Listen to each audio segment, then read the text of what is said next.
Mr. Steele is responsible at HCA for recruiting, benefits, compensation, employee relations, labor relations, employee development, and HR administration. In addition, he has administration oversight for corporate services, the HCA Foundation, and community relations. That, I think, is a great argument for a well-rounded education. We're pleased to have with us today Mr. Steele's wife, Jennifer, and son, Cole, who join us for these ceremonies. We'll be pleased now to hear from John M. Steele.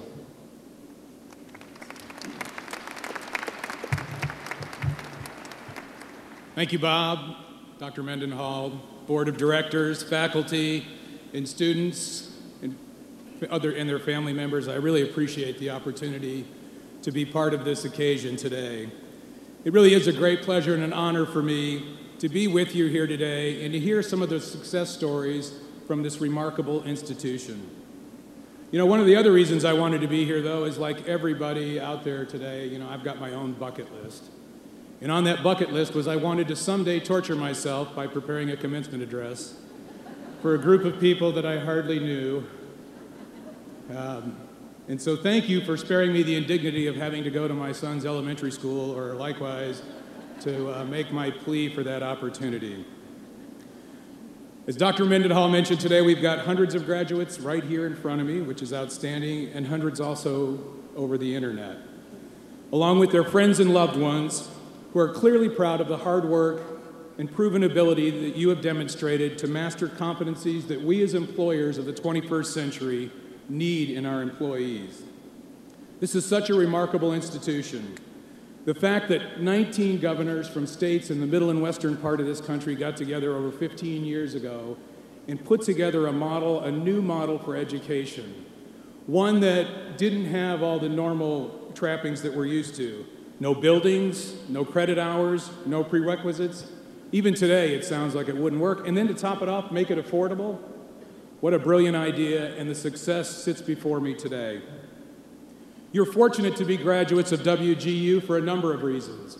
First and foremost, as I just mentioned, you've demonstrated that you can master competencies that are necessary in the real world.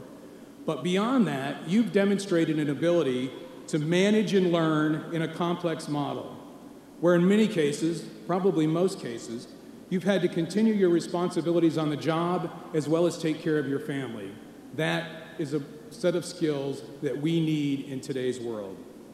So on behalf of HCA, I'm here today because we believe in the fundamental education model of Western Governors University. As Dr. Mendenhall indicated, we've been here from the beginning, particularly working with the School of Health and the RN to BSN program, not only with money, but also with time and people. We were part of a group of companies that represented over 600 hospitals to support the development of the first ever bachelor's degree in nursing, easy for me to say, that was entirely competency-based and entirely online. In addition, team members from HCA have worked with WGU to develop the university's MBA in healthcare management. In fact, WGU's first graduate from that program was an HCA employee, Michael Alvarez, who completed his MBA in 13 months while working full-time and caring for his family. According to Michael, HCA really knew what they were doing when they teamed up with WGU. They knew how critical it is for people in a competitive industry like healthcare to go back to school. These people are working full-time, and earning their degree has to be on their time. So it becomes a win-win situation for everyone. Thanks, Michael.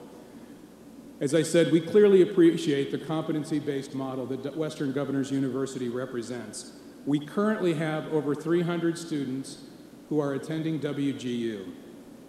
One of those just happens to be my former administrative assistant, Shana Jordan, who's working on her bachelor's in human resource management. Since she started working on that degree, she's moved up in the organization and is now part of a recruiting team. We also have 75 graduates from WGU in our ranks, folks like Michael Alvarez or Jill Howard. Jill Howard, who graduated from WGU with a master's in healthcare administration 2 years ago, was recently promoted to Chief Operating Officer of one of HCA's largest facilities in our hometown of Nashville.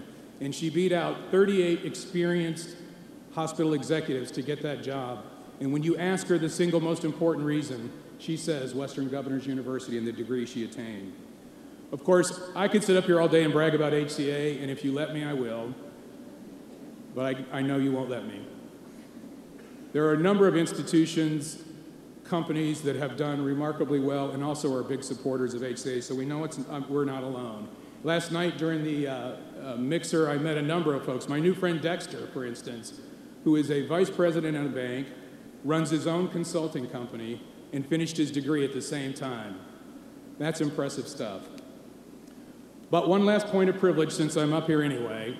There are a number of HCA employees who are graduating today. So if I could ask my fellow HCAers who are here to stand up and let me at least see who you are, that would be great.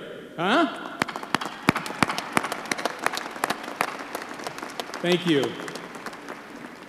Those of us who are in human resources in large complex companies today are always debating the following fundamental question. How do we determine the requirements for future talent in a time of such dramatic change?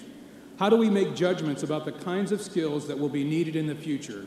And when and where will we need those skills?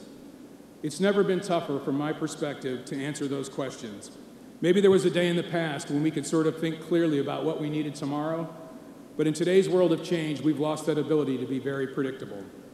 My conclusion, and I believe the conclusion of many of my peers in human resources, is that what we need are people who are truly versatile, able to learn efficient and effectively, folks who can master change at the same pace that their company is mastering change, and folks who are self-motivated. Those are the kind of folks that I think will be successful in the future. Those are the kind of people you represent as graduates of Western Governors University. Let me just talk a little bit about healthcare as an example of what I mean. In healthcare, we see people at their most vulnerable. We see them often at birth. We can sometimes see them at death. We need the right technical skills to be sure, but more than that, we need people who have the calling, who understand what it's like to really care for people. People who understand that by the very definition of care, there are going to be unpredictable times with people and with the process. What may sound like a great career choice at 16 sometimes pales when you're actually at the bedside and it's a bedpan or other things that you hadn't quite anticipated back in the day. That's what's so great about graduates like yourself. Real-world experience before you go back to school. You get it. You understand the importance. It's a recipe for success, whether it's in healthcare, software, teaching, accounting, management, you name it. The kind of leadership shown by Western Governors University has attracted and continues to attract ever wider recognition and appreciation, not just by the business community and folks like HCA, but also by your governmental leaders. As you know, your president was one of only 10 university presidents invited to the White House to discuss higher education with President Obama this past December. So congratulations, graduates. You made the right choice. Of course, with that choice comes an opportunity, dare I say an obligation, for you to represent this new kind of an educational model to your employers and to your friends as you go forward. So let me throw another commercial from HCA into the mix. You know I'm the head of human resources there, so we're always looking for people. If you're interested in finding about career opportunities at HCA, no, I'm sorry. But if you're interested in finding out about what HCA has to offer, feel free to email me directly at john.steele@hcahealthcare.com. Just to make sure that I won't lose you in the mix of all those emails that come in, put in the subject line, WGU rocks, parentheses. So I'll know how I came to get that communication, so be sure and do that. I can't promise you a job, but I promise you'll receive real and serious consideration for the positions that we have open based on the success of your accomplishment here at WGU. No commencement address would be complete without sharing some lessons learned. Ideally, it would be one thing.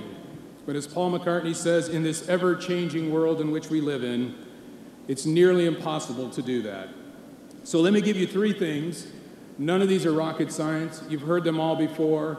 But let me just tell you from my perspective, as someone who sees over 200,000 people periodically throughout the HCA system, these things are important. First, your success at WGU is only the beginning. It's essential that you maintain, exercise, and improve your skills. Continuous learning is your best ticket to success in the future. You've got a great start with this degree. Now it's up to you to continue to learn. Second, don't let this thing overwhelm you. The reality of today's world is the way we work doesn't necessarily work for people. Technology, computers, etc., 24 hours a day. You are not a computer. You got to find the balance in everything that you do. The number one issue we get at HCA in our employee engagement survey is workload management. Workload. How do we deal with all of the demands every single day that are coming at you? So be sure, look for those ways to balance yourself. Maybe it's a cold beer, a glass of wine, a shot of tequila, perhaps, maybe a snifter of brandy. No, it doesn't have to all be alcohol. You could actually go for a walk if you choose, a yoga class, whatever motivates you, but look for ways to find some balance in life. And finally, you got to keep your sense of humor in all of this. There's plenty of research out there if you want to read about how important it is to laugh every day, once in a while. The good news for people like me who are in human resources is we're dealing with people. Guess what? They're pretty funny. Let me share a couple of examples of humor just from the application or the resume process. For instance, the individual who told us he finished 8th in his class of 10. Or the individual who received a plague for being salesperson of the year. What? Or the woman who left her last job for maturity leave? I'm pretty sure spell check ruined that one. And most scary of all, the individual who put in his hobbies that he enjoyed cooking Chinese and Italians. I can tell you we're big fans of almost everything, but not cooking anyone. So I know not everybody gets the benefit of being in human resources, but you're all in areas where you're in contact with people, and there's something you can enjoy about every single day and find a reason to laugh a little bit, so please do. So let me close by saying once again, congratulations to all of you who are here and who are listening and watching for your success. I leave here more confident than ever in the future of our company and of our country by having seen the talent that is and will be part of America's future economic success. Congratulations again.